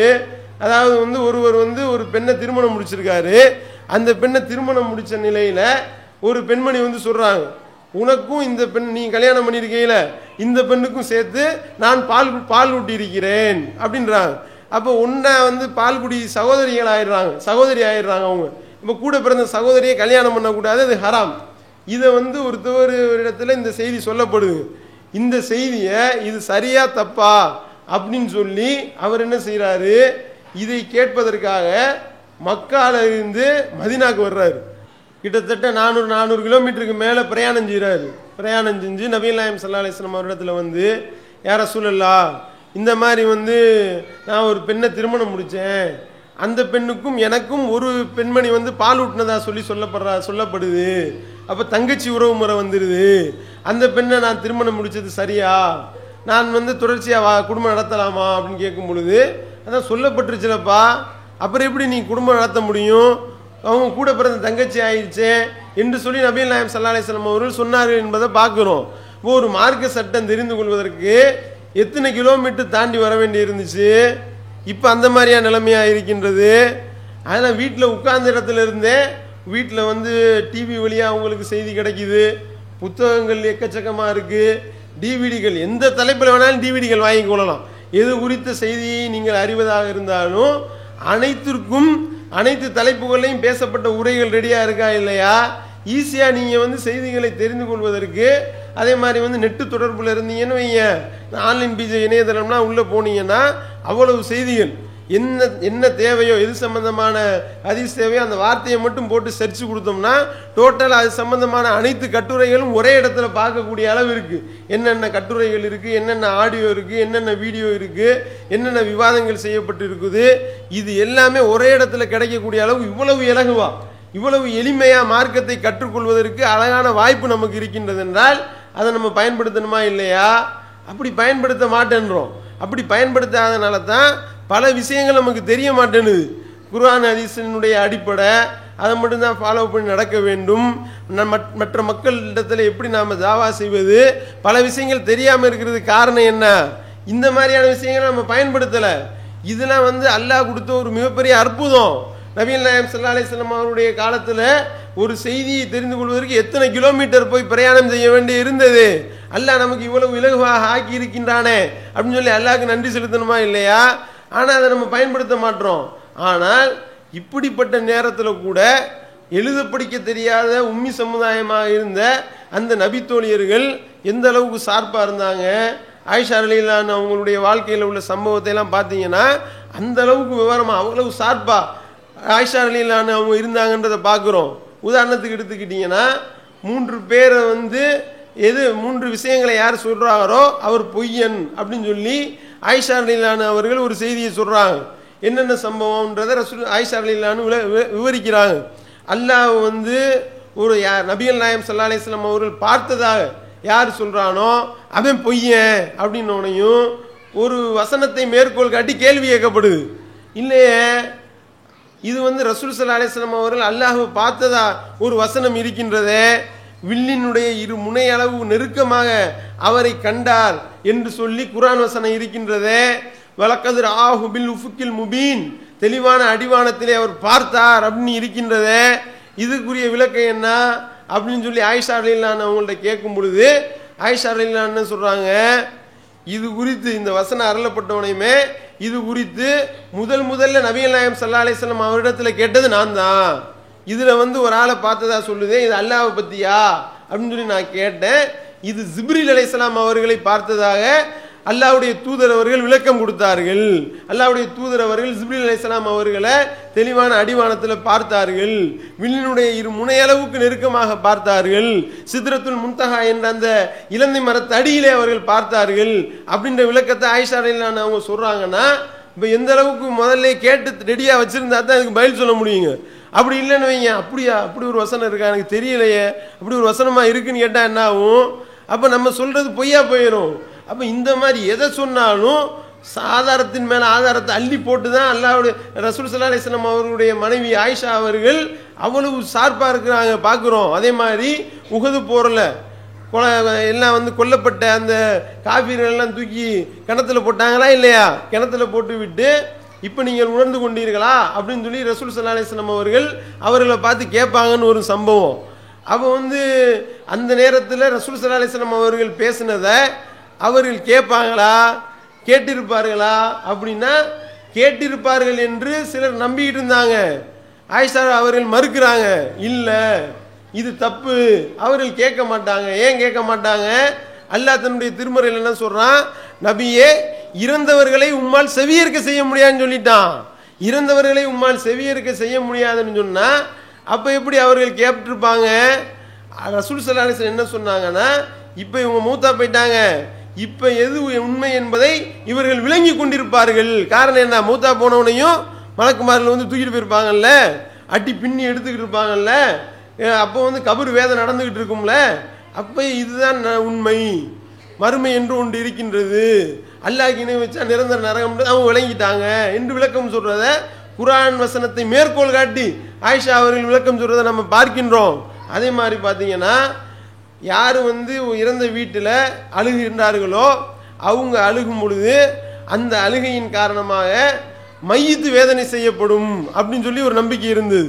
அப்படி உமர் ரலியல்லாஹு அன்ஹு அறிவிக்கக்கூடிய ஒரு செய்தியையும் சஹாபாக்கள் சொல்லி கொண்டிருந்தார்கள். எப்படி ஒரு மையத்து கிடக்கு, மையத்துக்கு முன்னாடி உட்காந்து அழுகுறோன்னு வைங்க, நம்ம அழுகுறதுனால அந்த மையத்துக்கு வேதனை கூடும். இதை நம்ம ஏற்றுக்கொள்ள முடியுமா? ஆயிஷா ரலியல்லாஹு அன்ஹா அவங்க மறுக்கிறாங்க, இல்லை இப்படி கிடையாது. காரணம் என்ன? வலா தஸிரு வாஸிரத்தம் விஸ்ர உக்ரா, ஒருவருடைய சுமை இன்னொருவர் சுமக்க முடியாது. நம்ம அழுகுறதுனால அவர் எப்படி பொறுப்பாக முடியும்? நம்ம மூத்தா போயிட்டோம், நம்ம மூத்தா போய் நம்மளுடைய குடும்பத்தில் உள்ள ஆளுக்கு அழுகுறதுனால எனக்கு வேதனை எல்லாம் கொடுப்பானா? பழி ஒரு பக்கம் பாவம் ஒரு பக்கம் சொல்லுவாங்களே, அந்த மாதிரி நான் அழுகுறதுனால உனக்கு வேதனை செய்யப்படும்னா ஒருவருடைய சுமை இன்னொருவர் எப்படி சுமக்க முடியும்? நான் செஞ்ச தப்புக்கு எனக்கு தான் தண்டனை, அவங்க தப்பு செஞ்சிருந்தா அவங்களுக்கு தான் தண்டனை. நான் அழுகுறதுனால அவர்களுக்கு வேதனை என்பது சரி கிடையாது. அல்லாஹ் குர்ஆன்ல இப்படி சொல்லியிருக்கின்றான். அப்போ இது உண்மைன்னு வைங்க, எல்லாரும் இப்படி மிரட்ட ஆரம்பிச்சிருவாங்க. இங்கே பாரு நான் சொல்றதை கேளு, அப்படி இல்லைன்னு வை நீ மூத்தா அப்புறம் நான் உட்காந்து அழுவேன் பார்த்துக்கோ அப்படின்ற மாதிரி மிரட்ட ஆரம்பிச்சிருவோம். அப்புறம் இது சரியா வருமா? அப்படி அழுகுறது யார் கையில் இருக்கு? அப்படி அழுகிறத நம்ம கண்ட்ரோல் பண்ண முடியுமா? வீம்புக்கு 4 பேர் உட்கார்ந்து அழுதாங்கன்னா எனக்கு வேதனை செய்யப்படுதுன்னா எல்லாம் பயந்து நடுங்கி கொண்டு இது ஒரு அநியாயமான தீர்ப்பாக ஆகி போயிடுது. அப்போ ஆயிஷா ரலியல்லாஹு அன்ஹா அவங்க மறுத்து அப்படி சொல்லவில்லை. ரசூல் ஸல்லல்லாஹு அலைஹி வஸல்லம் என்ன சொன்னாங்கன்னா, இவங்களும் இங்கே உட்காந்து அழுதுகிட்டு இருக்கிறாங்க, மௌத்தா போனதை பேசுனது ஒரு யூதருடைய பிரேதத்தை பற்றி யூதருடைய பிரேதமோ வேதனை செய்யப்பட்டு கொண்டிருக்கிறது. இவங்களும் இங்க உட்காந்து அழுதுகிட்டு இருக்கிறாங்க. ரெண்டு தனித்தனி. இதை என்ன செஞ்சுட்டாங்கன்னா உமர் ரலியல்லாஹு அன்ஹு என்ன செஞ்சுட்டாங்கன்னா, ஓ இதுக்காகத்தான் இது போல இப்படி அழுகுறதுனாலதான் இந்த இப்படின்னு சொல்லிட்டு தவறா விளங்கிக்கிட்டாங்க. உமர் உண்மையாளர் தான், அவர் பொய் சொல்லவில்லை, அவருடைய காது பொய் சொல்லுமா இல்லையா என்று சொல்லி ஒரு விஷயத்தை ஒன்று கிடக்க ஒன்று விளங்கிக்கிட்டு போய் சொல்றோம்ல, அந்த மாதிரி தவறாக விளங்கி இருப்பார்கள் என்று ஆயிஷா ரலியல்லாஹு அவங்க விளக்கம் கொடுக்குறாங்கன்னா எவ்வளவு சார்பா இருந்தா இந்த விளக்கம் சொல்ல முடியும்? உமர் அப்படியா அப்படின்னு தலையாட்டிட்டு போயிருந்தா மார்க்கத்தினுடைய சட்டத்திட்டமே தப்பாகி போயிருக்கும். மார்க்கம் இந்த மாதிரி தப்பான ஒரு மார்க்க சட்டத்தை சொன்னா 4 பேர் கேள்வி கேட்பானே, இது எப்படி அவர் அழுகுறதுக்கு இவருக்கு எப்படி தண்டனை கொடுக்கப்படும் அப்படின்னு சொல்லி கேள்வி கேட்பாங்களா இல்லையா? அதே மாதிரி பார்க்குறோம், குதிரை, பெண்கள், வீடு, இந்த 3 விஷயத்திலையும் பீடை என்பது உண்டு, சகுனம் பார்க்கலாம் என்று நபிகள் நாயகம் ஸல்லல்லாஹு அலைஹி வஸல்லம் அவர்கள் சொன்னார்கள்னு ஒரு ஹதீஸ் இருக்கு. ஆயிஷா ரலியல்லாஹு அன்ஹா மறுக்கிறாங்க, கிடையாது, அப்படி சொல்ல வாய்ப்பே கிடையாது. இப்படி சொல்லியிருப்பாங்களா? குதிரையில சகுனம் பார்க்கலாம், பெண்கள்கிட்ட சகுனம் பார்க்கலாம், வீட்டில் சகுனம் பார்க்கலாம்னு சொல்லியிருப்பாங்களா? அந்த மாதிரியான சகுனம் மாதிரியான விஷயங்கள்லாம் அடிச்சு ஒழிக்கிறதுக்கு தான் அல்லாஹ் இந்த தூதர் அனுப்பி இருக்கிறான். அப்படி இருக்கும் பொழுது இதை எப்படி ரசூல் ஸல்லல்லாஹு அலைஹி வஸல்லம் சொல்லியிருப்பாங்க? சொல்லியிருக்க மாட்டார்கள் என்ற ஆயிஷா ரலியல்லாஹு அன்ஹா மறுக்கிறாங்க. மறுத்துட்டு சொல்றாங்க, என்ன சொன்னாங்கன்னா, சொல்ற ஆள் சரியான ஆளு தான், ஒன்று கிடக்க ஒன்று விளங்கிட்டு சொல்றது தான். எப்படி விளங்கிக்கிட்டு சொல்லுகின்றார்கள்? யூதர்கள் இந்த 3 விஷயத்திலையும் சகுனம் பார்த்தான், ஆனால் சகுனம் என்பது இல்லை. இதுதான் சொன்னது. நபிகள் நாயகம் ஸல்லல்லாஹு அலைஹி வஸல்லம் சொன்னது என்ன? குதிரை, பெண்கள், வீடு, இந்த மாதிரியான 3 விஷயத்திலையும் என்ன செய்வான்? யூதர்கள் சகுனம் பார்க்கிறான், ஆனால் சகுனம் என்பது இல்லை. இது என்ன செய்யறாங்கன்னா, அந்த யூதர்கள் சகுனம் என்பது இல்லை என்றதை விட்டுட்டு யூதர்கள் சகுனம் பார்ப்பார்கள் என்பதை தவறா விளங்கி கொண்டு இந்த 3 விஷயத்திலையும் சகுனம் என்பது உண்டு அப்படின்னு தவறா விளங்கி இருக்கிறாங்க என்று ஆயிஷா ரலியல்லாஹு அன்ஹா விளக்குறதை நம்ம பார்க்கிறோம். அப்ப இந்த மாதிரி எந்த அளவுக்கு சார்பா இருந்தா இந்த மாதிரிலாம் சொல்ல முடியும்? அதே மாதிரி அந்த 3 விஷயம் சொன்னோம்ல, 3 விஷயத்தை சொல்றவன் பொய்ய அப்படின்றதுல அல்லாஹ் பார்க்கவில்லை அப்படின்றதுக்கு குர்ஆன் வசனத்தையும் ஆதாரம் காட்டுறாரு. பார்வைகள் அவனை அடைய முடியாது, அவனுடைய பார்வைகள் தான் அனைத்தையும் அடைய நல்லா குர்ஆன்ல சொல்றானா இல்லையா? அப்ப அவனை பார்க்க முடியாது அல்லாஹ் குர்ஆன்ல சொல்லி இருக்கும் பொழுது எப்படி அல்லாஹ் அவங்க பார்த்ததா ரசூல் ஸல்லல்லாஹு அலைஹி வஸல்லம் அவர்கள் அல்லாஹ்வை பார்த்ததா சொல்ல முடியும் என்று குர்ஆன் வசனத்திலிருந்தே மறுப்பு தூக்கி போடுறாங்க. இப்போ இந்த மாதிரி பார்த்தீங்கன்னா எக்கச்சக்கமான செய்திகள். அதே மாதிரி ஒரு செய்தி வரும், அதாவது ரசூல் ஸல்லல்லாஹு அலைஹி வஸல்லம் சொல்லுவாங்க, இந்த மாதிரி யாரை அல்லாஹ் துருவி துருவி கேள்வி கேட்க ஆரம்பித்து விட்டானோ அவன் தொலைஞ்சான், அவனுக்கு அழிவுதான் என்று நபிகள் நாயகம் ஸல்லல்லாஹு அலைஹி வஸல்லம் அவர்கள் சொல்கின்றார்கள். அப்போ ஆயிஷா ரலியல்லாஹு அன்ஹா கேட்குறாங்க, ஃபஸௌஃப யுஹாஸபு ஹிஸாபன் யஸீரா, அல்லாஹ் குர்ஆன்ல சொல்லி காட்டுறான், அவர்களுக்கு ரொம்ப லேசான முறையில் நாம் விசாரிப்போம் அப்படின்னு அல்லாஹ் சொல்லி காட்டுறானே. துருவ ஆரம்பிச்சனா சிரமம்னு சொல்றீங்களே, ரெண்டும் முரண்படுதே. இந்த பக்கம் லேசுன்னு இருக்கு, இந்த பக்கம் துருவான்னு இருக்கே அப்படின்னும் பொழுது இது சமர்ப்பிக்கப்படக்கூடிய செய்தி.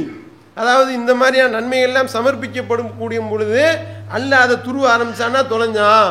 அதே நேரத்தில் யார் நல்ல விஷயங்களை செய்திருந்தாரோ அவருக்கு மிக லேசான முறையில் அது விசாரிக்கப்படும் அப்படின்னு சொல்லி ரசூல் ஸல்லல்லாஹு அலைஹி வஸல்லம் அவர்கள் பிரித்து விளக்கம் கொடுக்குறாங்க. அல்லாஹ் அந்த குற்றங்களை கேள்வி கணக்கு கேட்கும் பொழுது துருவ ஆரம்பிச்சானா தொலைஞ்சான், சமர்ப்பிக்கும் பொழுது இலகுவா ஆகி போயிடும் என்று அழகா விளக்கம் கொடுக்குறாங்க ரசூல் ஸல்லல்லாஹு அலைஹி வஸல்லம் அவர்கள். அதை பார்க்குறோம். அப்போ கரெக்டாக கேள்வி கேட்குறாங்க பாருங்க. அதே மாதிரி ரசூல் ஸல்லல்லாஹு அலைஹி வஸல்லம் அவருடைய மனைவிமார்கள் ஒருத்தவங்க தான் கேட்குறாங்க. என்ன கேட்குறாங்கன்னா, ஒரு வசனம் வரும் குர்ஆன்ல, எப்படின்னா உங்களில் யாரும் நரகத்துக்குள்ளே போகாமல் சொர்க்கத்துக்கு போக முடியாதுன்னு ஒரு வசனம் இருக்கும். அப்போ கேட்பாங்க, யார் ரசூலல்லாஹ், எல்லாரும் நரகத்துக்கு போய் தான் இப்போ சொர்க்கத்துக்கு போக முடியுமா? இப்போ எல்லாருக்கும் நரகம் கன்ஃபார்மா அப்படின்னு கேட்கும் பொழுது நபிகள் நாயகம் ஸல்லல்லாஹு அலைஹி வஸல்லம் விளக்கம் கொடுக்குறாங்க, நரகத்தை கடந்து தான் போகணும். எப்படி கடக்கணும்னா, சொர்க்கத்துக்கு போகிறதுக்கு முன்னாடி நரகம் தான் இருக்கும், நரகத்தை கடந்து தான் நம்ம போக வேண்டும். அந்த நரகத்தை கடப்பதற்காக அல்லாஹ் என்ன செய்வானா, ஒரு பெரிய ஒரு பாலத்தை ஒன்று போட்டிருப்பான். அந்த பாலத்தில் தான் நம்ம போக வேண்டும், பாலத்தை கடந்து தான் நாம் சொர்க்கத்துக்கு போகணும். அல்லாஹ் அப்படி ஏற்பாடு பண்ணி வச்சிருக்கிறான். எதனால? இந்த நரகத்தை எல்லாம் பார்த்துட்டு போனால் தான் சொர்க்கத்தினுடைய மகிமை நமக்கு தெரியும். அப்படின்றதுனால ரசூல் ஸல்லல்லாஹு அலைஹி வஸல்லம் அவர்கள் அழகாக விளக்கம் கொடுக்குறாங்க. இந்த வசனத்தினுடைய பொருள் என்னவென்றால், இந்த மாதிரியான ஒரு பாலத்தை, நரகத்தினுடைய மேலே போட்டப்பட்டு இருக்கக்கூடிய பாலத்தை நாம் கடக்க வேண்டும். அப்படி கடக்கும் பொழுது தீயவர்களாக இருப்பார்களே ஆனால் அவங்களுக்கு கடுமையான முறையில் ஒரு மிகப்பெரிய கொக்கி அப்படியே தூக்கி தூக்கி எல்லாத்தையும் தள்ளி நரகத்திலே தள்ளி விட்டுரும். பல பேர் வந்து சிரமப்பட்டு போவாங்க, நல்லறங்கள் அதிகமாக செய்தவர்கள் ஈஸியாக போய்விடுவார்கள் என்று நபிகள் நாயகம் ஸல்லல்லாஹு அலைஹி வஸல்லம் அவர்கள் விளக்கம் கொடுக்கக்கூடிய செய்தியை பார்க்கின்றோம் என்றால், இந்த விளக்கத்தை அவங்க கேட்காட்டினா நமக்கு தெரிஞ்சிருக்குமா? அப்போ இந்த மாதிரி வந்து பல்வேறு விதத்திலையும் பெண்கள் வந்து அவ்வளவு சார்பா, குறிப்பாக வந்து ரசூல் ஸல்லல்லாஹு அலைஹி வஸல்லம் அவருடைய மனைவிமார்கள் அவ்வளவு தெளிவா, அங்கே வாழ்ந்த அந்த சஹாபிய பெண்மணிகள் அவ்வளவு தெளிவாக இருந்ததுனால தான் நமக்கு இவ்வளவு சட்டதிட்டங்கள் தெரிந்து கொள்ள முடிகின்றது. இத்தனை குர்ஆன் வசனங்களுக்கு எப்படி விளக்கம் நமக்கு கிடைக்குது? இது போன்ற சட்டதிட்டங்களை நாம் வந்து தெரிந்து கொள்வது இவர்களுடைய செய்திகளிலிருந்து தான் தெரிந்து கொள்ள முடிகின்றது. அதே மாதிரி பள்ளிவாசல்ல ஜனாசா தொழுகிறது சம்பந்தமா சர்ச்சை வருது. பள்ளிவாசல்ல ஜனாசா தொழுகை நடத்தக்கூடாது அப்படின்றாங்க. உடனே ஆயிஷா ரலியல்லாஹு செய்தி கேட்குறாங்க. உடனே ஆயிஷா ரலியல்லாஹு ஆதாரத்தோடு சொல்றாங்க, சுஹைல் என்பவர் மரணித்தார், அவருக்கு ரசூல் ஸல்லல்லாஹு அலைஹி வஸல்லம் அவர்கள் பள்ளிவாசல்ல வைத்து தான் ஜனாசா தொழுகை நடத்தினார்கள் என்ற ஆதாரத்தை போட்டோன்னே எல்லாம் கப்சிப்னு ஆயிட்டாங்க. அப்போ இந்த மாதிரி வந்து எது கேட்டாலும் ஆதாரத்தை அள்ளி போடுற மாதிரி இந்த மாதிரி தெளிவாக நம்ம இருக்கணும். நாம் அப்படி தெளிவாக இருக்கிறதா இருந்தால் குர்ஆன் ஹதீஸோட தொடர்புலேயே நாம் இருந்து கொண்டிருக்க வேண்டும். அப்படி குர்ஆன் ஹதீஸோட நாம் தொடர்பில் இருந்தால் தான் அழைப்பு பணி நாம் செய்ய முடியும்.